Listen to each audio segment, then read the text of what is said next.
मी दिसायला खूप सुंदर होते। माझ्या सुंदरतेमुळे कॉलेजमध्ये माझ्या मागे खूप मुलं होती। आमची खूप गरीब परिस्थिती होती। माझ्या वडिलांनी माझे लग्न माझ्यापेक्षा 17 वर्षांनी मोठ्या असणाऱ्या माणसाशी लावले।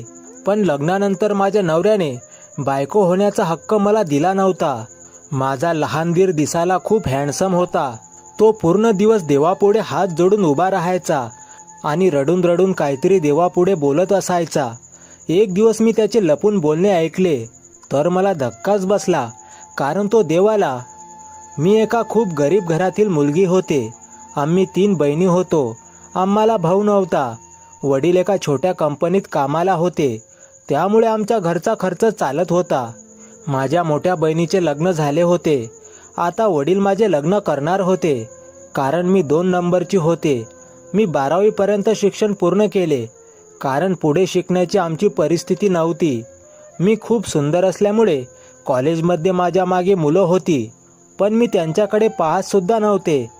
माझ्या आईवडिलांचे नाव जाईल असे मला काहीच करायचे नव्हते। मला त्यांच्याच पसंतीने लग्न करायचे होते। एक दिवस मला सुनीलच्या घरचे पाहायला आले। त्यांनी मला पहिल्याच नजरेत पसंत केले, कारण मी खूपच सुंदर होते।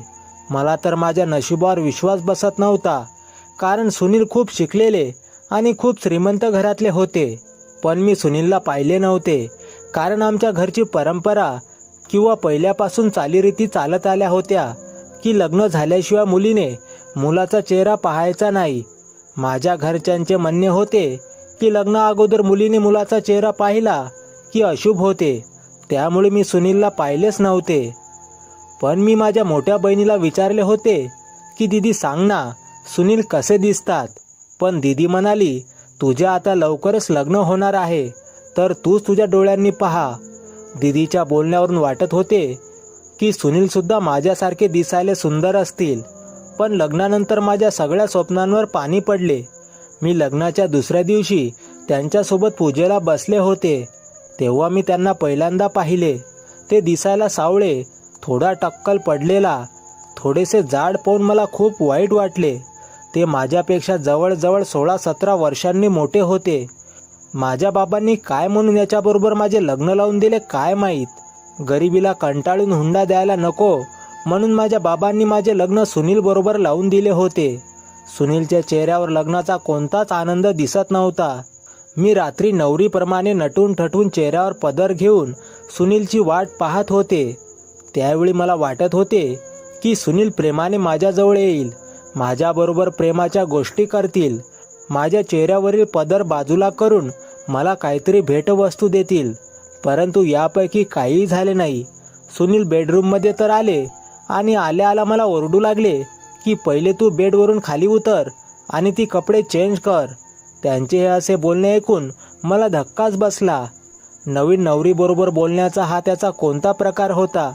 त्यांनी सांगितले तरी मी बेडवर रागानेच बसून होते। शेवटी रागात ते माझ्याजवळ आले आणि माझ्या हाताला पकडून बेडवरून खाली खेचले आणि ओरडले की मी जे काही सांगितले तुला ऐकू आले नाही का? बहिरी आहेस का? मी खूप घाबरले होते। मी गुपचूप बाथरूममध्ये गेले आणि कपडे बदलून पुन्हा बाहेर आले, तेव्हा सुनील झोपून गेले होते। मला मात्र झोप येत नव्हती। मी पूर्ण रात्रभर विचार करत बसले होते। सुनीलचा प्रत्येक शब्द माझ्या काळजाला भिडत होता। आता मी कोणालाही दोष न देता फक्त माझ्या आईबाबांनाच दोष देत होते, कारण त्यांनी माझं लग्न करताना कमीत कमी मुलगा मला शोभेल आणि त्याचा स्वभाव पाहून तरी लग्न करून द्यायला पाहिजे होते ना। रात्र खूप झाली होती म्हणून मीही झोपून गेले। सकाळी आमच्या रूमचा दरवाजा वाजला। मी दरवाजा उघडला तर समोर सासूबाई उभ्या होत्या। सासूबाई म्हणाल्या, सुनबाई लवकर तयार हो, लग्नाला आलेले पाहुणे दुपारी परत त्यांच्या घरी जाणार आहेत। त्यांना जाण्या अगोदर तुला भेटायचे आहे। मी तुझी आणि त्यांची ओळख करून देते आणि आपल्या घरातल्या माणसांची सुद्धा तुझी ओळख करून देते। फक्त तू लवकर खाली तयार होऊन ये। मी तयार होऊन खाली हॉलमध्ये गेले। खाली भरपूर पाहुणे मंडळी बसलेली होती। मी आणि सुनील एका सोफ्यावर शेजारी बसलो होतो आणि आमच्या समोरच एका खुर्चीवर एक रुबाबदार मुलगा बसला होता। तो मुलगा दिसायला खूप सुंदर होता। क्षणात माझ्या मनात विचार आला की असा मुलगा जर देवाने मला नवरा म्हणून दिला असता तर किती बरे झाले असते. पण मलाच माझ्या विचारांवर हसू आले. पण तो मुलगा खूपच हँडसम होता. माझी नजर त्याच्यावर खिळली होती. पण मला तो खूप उदास दिसत होता. माझ्या सासूबाई सर्व पाहुण्यांसोबत माझी ओळख करून देऊ लागल्या आणि नंतर माझ्या सासूबाईंनी त्या हँडसम मुलासोबत सुद्धा माझी ओळख करून दिली. माझ्या सासूबाई म्हणाल्या की सुनबाई, हा माझा छोटा मुलगा आहे कार्तिक. मी कार्तिकला नमस्कार केला, पण कार्तिकची नजर मात्र खालीच होती. त्याने साधं माझ्याकडे पाहिलंसुद्धा नाही आणि काही बोललासुद्धा नाही. मी विचार केला की असा कसा माझा छोटा दीर आहे. आजकाल तर छोटे दीर आपल्या वहिनीसोबत खूप मजा मस्ती करतात. आपल्या वहिनीला आपली मैत्रीण समजतात. तेव्हाच मला सुनीलची सुद्धा आठवण झाली. एक भाऊ कसा आणि दुसरा भाऊ कसा, दोघा भावांमध्ये किती जमीन आसमानचा फरक आहे. सुनीलला कसे बोलावे हेच समजत नाही.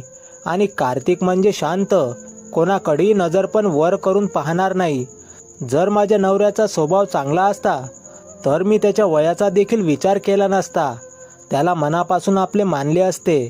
कारण जो नवरा हसत खेळत संसार करतो, आपल्या बायकोला स्वतःची मैत्रीण मानतो, तर मग त्या नवऱ्याला आपला जीवनसाथी मानायला काहीच हरकत नसते. मग तो कितीही वयाचा असो किंवा दिसाला कसाही असो. पण कदाचित सुनील आणि माझ्या वयामध्ये अंतर असल्यामुळे आमचे विचार जुळत नसतील असे मला वाटत होते. आज मी सुंदर साडी घातली होती, कारण नवीन नवरी ही नेहमी नटून थटून राहत असते आणि मी सुद्धा तेच केलं होतं. पण मी जेव्हा आमच्या रूममध्ये गेले तेव्हा सुनील माझ्यावर ओरडला आणि म्हणाला, ही असली कसली विचित्र साडी घातली आहेस, किती चमचम करत आहे, तुला कसे कपडे घालावे हे सुद्धा कळत नाही का. त्यांच्या या बोलण्याने मी नाराज होऊन ती साडीसुद्धा बदलली. ती साडी बदलत असताना माझे मन खूप दुखावले होते, कारण माझ्या आईने तिच्या कष्टाच्या पैशातून ही साडी मला घेऊन दिली होती. मला वाटले होते की सुनील मला पाहिल आणि माझे कौतुक करेल की किती सुंदर साडी आहे आणि त्यामध्ये तू खूप सुंदर दिसत आहे. पण असे काहीच झाले नाही. असाच एक महिना निघून गेला. मी आता किचनमधील सर्व कामे सांभाळत होते. माझ्या सासरच्या घरचे सगळे लोक खूपच चांगल्या स्वभावाचे होते आणि माझा छोटा दीर तर काही वेगळाच होता. त्याला पाहिले की माझे मन आनंदी व्हायचे. माझ्या अशा वागण्याने कधीकधी मला स्वतःलाच हसायला यायचे की मी कार्तिकचा असा कसा विचार करू शकते. पण माझं मन काही वेगळंच सांगायचं. मी त्याचाच विचार करून त्या घरात जगत होते. सकाळी सकाळी जेव्हा कार्तिक देवाची पूजा करून आरती करायचा तेव्हा मला आरती ऐकून खूप सुख मिळायचे. मी त्याच्याकडेच पाहत असायचे, पण मात्र तो कधीही माझ्याकडे नजर वर करून पाहत नव्हता. कार्तिकच्या या स्वभावाने तो मला आपलासा वाटायचा आणि सुनील मात्र त्यांच्या वागण्याने माझ्या मनातून उतरत जात होते. एक दिवस हॉलमध्ये आम्ही सर्वजण TV पाहत बसलो होतो. टीव्हीचा आवाज खूपच मोठा होता. त्यातच सुनीलने माझ्याकडे प्यायला पाणी मागितले, परंतु मला टीव्हीच्या आवाजामुळे ऐकायलाच आलं नाही. त्यांनी दुसऱ्यांदा सुद्धा मला आवाज दिला, पण मला ऐकायला आलंच नाही. मग सुनीलचा राग अनावर झाला आणि ते मला जोरात ओरडले, तुला ऐकायला येत नाही का? आता तुझ्या कानांवर ट्रीटमेंट करणे गरजेचे आहे. मी सांगितलेली कोणतीच गोष्ट तुला ऐकायला येत नाही. बैरी झाली आहेस का? त्यांच्या या बोलण्याने पुन्हा माझ्या डोळ्यात अश्रू आले. आपल्या बायकोला कोणता नवरा आपल्या घरच्यांसमोर असा ओरडून बोलतो का? म्हणूनच सुनीलची जागा आता माझ्या मनातून कमी होत होती आणि त्यामुळेच कार्तिक मला आवडायला लागला होता. मला संधी मिळेल तेव्हा मी कार्तिकच्या रूममध्ये जात होते. पहिल्यांदाच मी कार्तिकच्या रूममध्ये गेले तेव्हा तेथील दृश्य पाहून मी चकित झाले. कार्तिकच्या रूममध्ये एक सुंदर कृष्णाचे मंदिर होते. तो त्या मंदिरासमोर उभा राहून कृष्णाकडे कोणते तरी मागणे मागत होता. कोणती तरी मौल्यवान वस्तू तो कृष्णाकडे मागत आहे असे मला वाटत होते. तो एवढ्या मनापासून मागत होता की मला असे वाटले की कृष्ण नक्कीच त्याच्यावर प्रसन्न होऊन त्याला हवी ती गोष्ट देतील. मी कार्तिकला आजपर्यंत कधीही हसताना पाहिले नव्हते. तो नेहमी उदासच असायचा. म्हणून मी तो का उदास असतो हे जाणण्याचा प्रयत्न करू लागले. असेच बसल्यावर कधीकधी माझ्या मनात विचार यायचा की माझे जर लग्न ह्याच घरात व्हायचे होते तर मग कार्तिक बरोबर का नाही झाले. माझे मन हळूहळू कार्तिकच्या दिशेने जात होते. त्याचे एकमेव कारण म्हणजे माझा नवरा सुनील माझ्यावर प्रेम करत नव्हता. तो माझ्यापासून नेहमीच दूर राहायचा. आमच्या लग्नाला 2 महिने झाले होते, तरीही सुनील माझ्याशी प्रेमाने 2 शब्द देखील बोलले नव्हते. जेव्हा पण बोलायचे तेव्हा कायम रागातच ओरडून बोलायचे. सुनीलने आजपर्यंत कधी मला पत्नीचा हक्क दिला नव्हता, पण मी त्यांना कधी उलट बोलले नव्हते किंवा त्यांच्या अशा वागण्याचा जाब विचारत नव्हते, कारण सुनीलची उत्तर मला माहिती होते. ते असं म्हणू शकत होते की तुला जर माझे वागणे पटत नाही तर तू मला सोडून जा आणि हे घर सोडून जा. आणि हे घर मला सोडून जाणे शक्य नव्हते, कारण माझ्यापेक्षा माझी अजून एक छोटी बहीण होती. एक दिवस मी सुनीलसाठी चहा बनवला तर त्याच्यात चुकून साखर टाकायलाच विसरले, पण सुनीलनं तो गरम चहाचा कप माझ्या पायावर रागाने फेकून दिला. त्या गरम चहाने माझा पाय भाजला आणि जखम झाली, तरी ते माझ्यावर ओरडतच होते. माझा एवढा पाय भाजला होता तरीही त्यांनी साधे विचारले सुद्धा नाही. मी रडतच रूमच्या बाहेर आले. समोरच मला कार्तिक दिसला. माझ्या डोळ्यांमधले अश्रू पाहून तो मला काहीतरी विचारेन असे वाटत होते, परंतु तो काही न बोलता शांतच राहिला. मला सुद्धा वाटत होते की माझे सारे दुःख त्याला सांगावे, पण कार्तिक काहीच बोलला नाही. म्हणून मी माझे अश्रू पुसत किचनमध्ये निघून गेले आणि भाजलेल्या ठिकाणी तेल लावले. दिवस असेच निघून जात होते. मी किचनमध्ये काम करत होते. माझ्या मनात सतत कार्तिकचे विचार असायचे. मी कार्तिकच्या आवडीचे पदार्थ बनवायचे. मी हे चुकीचं करत आहे याची जाणीव माझ्या मनाला व्हायची, परंतु सुनील कामानिमित्त दिवसभर बाहेर असायचे आणि घरी आले की छोट्या छोट्या गोष्टींवरून माझ्यावर ओरडायचे. आमचे नाते टिकावे म्हणून मी त्यांना खूप समजावण्याचा प्रयत्न करत असायचे, परंतु माझा प्रत्येक प्रयत्न असफल व्हायचा. आता मी सुनीलला समजावण्याचा विचार सोडून दिला होता, कारण ते कधीच माझी गोष्ट ऐकत नव्हते. कार्तिकचे शिक्षण आता पूर्ण झाले होते, त्यामुळे तो जास्त वेळ घरीच असायचा. मी पूर्ण दिवस मन भरून त्याला पाहायचे, त्याच्याबरोबर बोलण्याचा प्रयत्न करायचे, परंतु तो माझ्या बोलण्यावर हा हो एवढेच बोलत असे. कार्तिक माझा खूप सन्मान करत असे, तर दुसऱ्या बाजूला माझा नवरा पावलोपावली माझा अपमान करत असे. या सर्व टेन्शनने माझी तब्येत खराब होऊ लागली होती. त्यांना माझी काहीच पर्वा नव्हती. एक दिवस कार्तिक मला अचानक म्हणाला, तुम्ही तुमच्या तब्येतीची काळजी घ्या, तुमची तब्येत खूपच खराब होत चालली आहे. कार्तिक माझ्याशी पहिल्यांदा बोलला होता. मी चकित होऊन त्याच्याकडे पाहिले तर त्याने नजर खाली केली, परंतु कार्तिकची काळजी पाहून मला खूप आनंद झाला होता. माझे लग्न सुनीलबरोबर झाल्यामुळे मी कार्तिकचा वेगळा विचार करू शकत नव्हते. सुनीलच आता माझे नशीब आहे. कार्तिकबरोबर फक्त मी बोलून, त्याला पाहून, त्यातच आनंद मानून राहू शकत होते. म्हणून मी आता कार्तिकला फक्त आपला एक चांगला मित्र म्हणून मानत होते, कारण त्याच्याविषयी माझ्या मनात असलेले प्रेम कमी व्हावे. पण कार्तिक माझ्याबरोबर 1-2 गोष्टीच बोलायचा, परंतु त्याच्या बोलण्याने माझे मन शांत होत असे. एक दिवस मी सुनीलच्या जाचाला कंटाळून सासूबाईंना विचारले की सुनीलला हे लग्न मान्य नव्हते का, तरी तुम्ही त्याचे लग्न का करून दिलेत. तेव्हा सासूबाईंनी माझ्या बोलण्याकडे दुर्लक्ष करीत, अशी कोणतीच गोष्ट नाही असे म्हणत लगेच त्यांनी दुसरा विषय काढला. तेव्हाच मला कळाले सुनीलला हे लग्न करायचे नव्हते. त्यांच्या मनाविरुद्ध हे लग्न त्यांच्यावर लादले गेले आहे, पण असे का केले हे मला काही समजत नव्हते. मग मी सासूबाईंना म्हणाले, कार्तिकचे लग्न कधी करायचे आहे. सासूबाई म्हणाल्या, कार्तिकचे लग्न नाही करायचे. हे ऐकून मी चकित झाले. मी सासूबाईंच्या तोंडाकडे पाहत म्हणाले, कार्तिकचे लग्न का नाही करायचे. तो तर एवढा चांगला मुलगा आहे, दिसायला खूप सुंदर आहे, चांगला शिकलेला आहे, मग का नाही लग्न करायचे. तेव्हा सासूबाई म्हणाल्या, कार्तिकलाच लग्न नाही करायचे, मग आपण तरी काय करणार. मी विचारात पडले, कार्तिकला लग्न का करायचे नसेल याचा शोध आपल्याला घ्यायलाच पाहिजे. मी रोज कार्तिकच्या रूममध्ये जात होते, तेव्हा तो नेहमीच देवाच्या समोर हात जोडून मनोमन प्रार्थना करत असायचा आणि आपल्या मनातील गोष्ट देवाला सांगून आपले मागणे देवापुढे मांडत असायचा. मला जाणून घ्यायचे होते की कार्तिक नक्की देवापुढे कोणते मागणे मागत असेल. कार्तिकला मी पाहायचे तेव्हा तो देवासमोरच हात जोडून उभा असायचा. आजकालची मुलं तर अशी देवाची पूजापाठ कधीच करत नाही, त्यांना त्यात काहीच इंटरेस्ट नसतो. म्हणून मी एक दिवस विचार केला की एकदा लपून आपण कार्तिकवर नजर ठेवूया, कारण कार्तिक आपल्याला दाखवण्यासाठी तर फक्त ही पूजापाठ करत नाही ना. पण मी त्याच्यावर नजर ठेवली तेव्हा सुद्धा माझ्या लक्षात आले की कार्तिक खरोखरच चांगला मुलगा आहे आणि तो मनापासून पूजापाठ करत आहे. आता कार्तिक माझ्याबरोबर हळूहळू बोलायला लागला होता, पण त्याची नजर मात्र खालीच असायची. पण अजूनही मला त्याच्या चेहऱ्यावर उदासीनता दिसायची. कधी कधी तर त्याचे डोळे मला लाल लाल दिसायचे, जसा काही तो रात्रभर झोपलाच नाही असे वाटायचे. त्याला काही दुःख असेल तर त्याने माझ्याबरोबर शेअर करावे असे मला वाटायचे, पण तो त्याच्या मनातले माझ्याबरोबर काही शेअर करत नव्हता. म्हणून मी मनाशी पक्क ठरवलं की कार्तिकची प्रत्येक गोष्ट मी जाणून घेणार.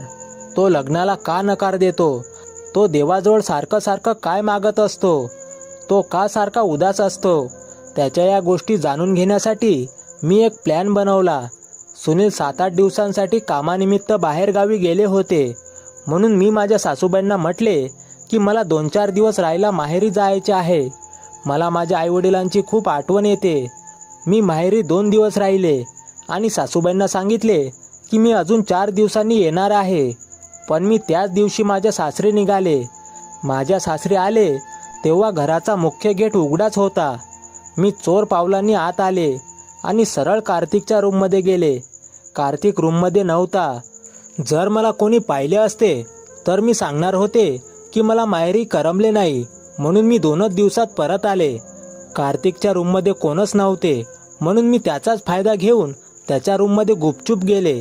मी त्याच्या रूमची झडती घेत होते. तेवढ्यात मला कोणीतरी येत आहे याची जाणीव झाली. मी पटकन तिथेच लपून बसले. रूममध्ये कार्तिक आला होता तेव्हा मी खूप घाबरले होते. त्याने जर मला पाहिले असते तर. पण मी एक दीर्घ श्वास सोडला, कारण त्याने मला पाहिले नव्हते. तो देवाकडे रोज काय मागतो हे मला ऐकायचे होते आणि माझ्या मनाप्रमाणेच झाले. कार्तिक देवाच्या मंदिरासमोर आपले हात जोडून उभा होता. मी मंदिरामागेच लपून बसले होते, त्यामुळे तो काय बोलतो ते मला ऐकायला येत होते. त्याने जे काही देवाला मागितले ते ऐकून माझ्या डोक्यावर आभाळच कोसळले. मी माझ्या नशिबाला दोष देऊ लागले. माझे डोके भिंतीवर आपटून घ्यावे असे मला वाटले, कारण कार्तिक आपल्या प्रार्थनेमध्ये देवाजवळ जे मागत होता ते सत्य आहे का याच्यावरच माझा विश्वास बसत नव्हता. तो देवाजवळ मागत होता की हे कृष्णा, मी ज्या मुलीवर प्रेम करत आहे ती मुलगी आता दुसऱ्याची बायको झाली आहे. मला त्याच मुलीबरोबर लग्न करायचे होते, पण मी नाही केले, कारण मला माझे सत्य नंतर कळाले. मला तिचे आयुष्य बर्बाद करायचे नव्हते, पण तू असा खेळ का खेळलास ते मला माहिती नाही. मी ज्या मुलीवर प्रेम करत होतो तीच मुलगी लग्न करून माझ्याच घरात माझी वहिनी बनून आली आहे आणि आता ती माझ्या दादाची बायको आहे. मी आता तुला दररोज एकच मागणे मागतो की तिला आयुष्यभर खुश ठेव. ती आता माझी वहिनी आहे, तर माझ्या मनात तिच्याविषयी काही चुकीच्या भावना येऊ देऊ नकोस. कार्तिकचे हे बोलणे ऐकून मला पहिल्यांदा काहीच कळले नाही. कार्तिकच्या डोळ्यात पाणी होते, पण हळूहळू माझ्या आता लक्षात येऊ लागले तो माझ्याविषयीच बोलत होता. माझ्या जेव्हा लक्षात आले तेव्हा माझ्या पायाखालची जमीनच सरकली, कारण तो ज्या मुलीवर प्रेम करत होता ती दुसरी तिसरी कोणी नसून मीच होते. लग्ना अगोदर तो माझ्यावर प्रेम करत होता, मग त्याने माझ्याशी लग्न का नाही केले? मला आता सहन झाले नाही. मी कार्तिकच्या समोर जाऊन उभी राहिले. अचानक मी त्याच्यासमोर उभी राहिल्यामुळे तो थोडा गडबडला आणि म्हणाला, वहिनी तुम्ही तर तुमच्या माहेरी गेला होता ना? मी कार्तिकला म्हणाले, कार्तिक तुझ्या प्रेमाने मला इथपर्यंत खेचून आणले आहे. माझ्या बोलण्याने तो आश्चर्यचकित झाला आणि तोंड फिरवून म्हणाला, वहिनी आता या गोष्टींमध्ये काही अर्थ नाही. आता तुम्ही माझ्या दादाची बायको आहात. मी कार्तिकचा चेहरा माझ्याकडे करत म्हणाले, मी जरी लग्नाची तुझ्या दादाची बायको असली तरी त्यांनी मला बायकोचा कोणताच हक्क दिलेला नाही. मला माहिती नाही त्यांनी माझ्याशी लग्न का केले. मी जेव्हापासून पहिल्यांदा तुला पाहिले तेव्हापासून तूच माझ्या मनात आहे. आता हे सगळं तुझे बोलणे ऐकून मी आश्चर्यचकितसुद्धा झाले आणि मला आनंदसुद्धा झाला की तूसुद्धा माझ्यावर प्रेम करतोस. पण मला ही गोष्ट कळाली नाही की तुझे जर माझ्यावर प्रेम होते तर तू माझ्या घरी मला मागणी घालण्यासाठी का आला नाही? का नाही माझ्यासोबत लग्न केलेस? कार्तिक मला म्हणाला, कारण मला तुझे आयुष्य बर्बाद करायचे नव्हते. मी लग्न करायच्या लायकीचाच नाही. कार्तिक बोलू लागला की मी जेव्हा TYला होतो तेव्हा तू त्याच कॉलेजमध्ये 11वीला ॲडमिशन घेतले होते. पाहता क्षणी तू मला आवडली होतीस. हळूहळू मी तुझ्या प्रेमात पडत होतो. पण माझ्यासारखेच काही मुले तुझ्याच मागे होते. मला कॉलेजमध्ये तुला प्रपोज करायचे नव्हते. मी रीतसर तुझ्या घरी तुझा हात मागणार होतो. मी माझ्या घरी आईलासुद्धा सांगितले होते की मी कॉलेजमधल्या एका मुलीवर प्रेम करतो आणि मी तिच्याशी लग्न करणार आहे. मी तुझी 12वी पूर्ण होण्याची वाट पाहत होतो. पण त्याच काळात मी आजारी पडलो. आम्ही डॉक्टरांकडे गेलो. डॉक्टरांनी ऑपरेशन करायला सांगितले आणि ऑपरेशन अगोदर अजून एक गोष्ट सांगितली. माझा जीव महत्त्वाचा होता म्हणून आईने आणि मी ती गोष्ट मान्य केली आणि माझे ऑपरेशन करण्यास सांगितले. डॉक्टरांनी ऑपरेशन केले. माझा जीव तर वाचला, पण त्या ऑपरेशनमुळे मी कधीही बाप होऊ शकणार नाही. अशा परिस्थितीत मला तुझ्याबरोबर लग्न करून तुझे आयुष्य बर्बाद करायचे नव्हते. म्हणून मी माझे प्रेम माझ्या हृदयाच्या कप्प्यात बंद केले. पण मला कळाले नाही की देवाने माझ्यासोबत असा का खेळ खेळला. देवाने माझ्याच घरात माझे प्रेम आणून ठेवले, ते सुद्धा माझ्या वहिनीच्या रूपात. मी माझ्या प्रेमाला रोज माझ्या डोळ्यांनी पाहत होतो आणि म्हणूनच मी देवाजवळ रोज प्रार्थना करतो की हे देवा, मला सहन करण्याची ताकद दे, मला शक्ती दे. माझ्या मनात असणारी तुझ्याबद्दलची प्रेमाची भावना हळूहळू कमी होऊन नष्ट होऊ दे. पण तू माझ्यासमोर आलीस की माझ्या मनातले प्रेम आणखीनच मजबूत व्हायचे. म्हणून मी तुझ्याशी बोलताना नजर खाली करत असायचो. कार्तिकचे हे बोलणे ऐकताच मी त्याला घट्ट मिठी मारली आणि म्हणाले, मला आता तुझ्यापासून कोणीही दूर करू शकणार नाही. पण कार्तिकने मला बाजूला केले आणि म्हणाला, नाही, आता तू हे चुकीचं बोलत आहेस. आता तू माझ्या दादाची बायको आहेस आणि माझी वहिनी, त्यामुळे मी तुझ्याबद्दल चुकीचा विचार करू शकत नाही. मी कार्तिकला म्हणाले, तुझा दादा माझ्यावर प्रेम करत नाही, माझ्याशी नीट बोलत नाही, त्यांच्या डोळ्यासमोर असलेली मी त्यांना आवडत नाही आणि त्यांनी मला बायको होण्याचा अधिकारसुद्धा दिला नाही. मग मी त्यांच्यासोबत कसा संसार करू? तेव्हा कार्तिक म्हणाला, दादा लग्ना अगोदर एका मुलीवर प्रेम करत होता आणि ती मुलगी दादाच्या पैशासाठी दादावर खोटं प्रेम करत होती. दादाने लग्नाची मागणी घातल्यावर तिने नकार दिला. तेव्हा तिचे खरे रूप दादासमोर आले. पण दादाने तिच्यावर खरं प्रेम केले होते. अजूनही दादाच्या मनात तीच मुलगी आहे, म्हणून तो तुला त्याची बायको मानत नसेल. मी कार्तिकला म्हणाले, मग या सगळ्यात माझी काय चूक आहे? मलाच का शिक्षा भेटत आहे? आम्हा दोघांचे बोलणे कार्तिकची आई ऐकत होती. त्या म्हणाल्या, पोरी, यामध्ये चूक कोणाचीच नाही, चूक माझीच आहे. मी सुनीलला माझी शपथ देऊन बळजबरीने त्याचे लग्न तुझ्याशी लावून दिले. पण आता मी माझी चूक सुधारणार. मी तुमच्या तिघांचे आयुष्य बर्बाद करणार नाही. आईने ही सगळी गोष्ट सुनीलला सांगितली. सुनीलने सुद्धा काहीच आक्षेप न घेता मला घटस्फोट दिला. आता मी माझ्या आयुष्यातून कार्तिकला दूर करणार नव्हते आणि हीच गोष्ट माझ्या सासूबाईंना देखील पटली. त्यांनीच माझे आणि कार्तिकचे लग्न लावून दिले. कारण कार्तिकचे माझ्यावर पहिल्यापासून खरे प्रेम होते आणि मी सुद्धा कार्तिकवर प्रेम करू लागले होते.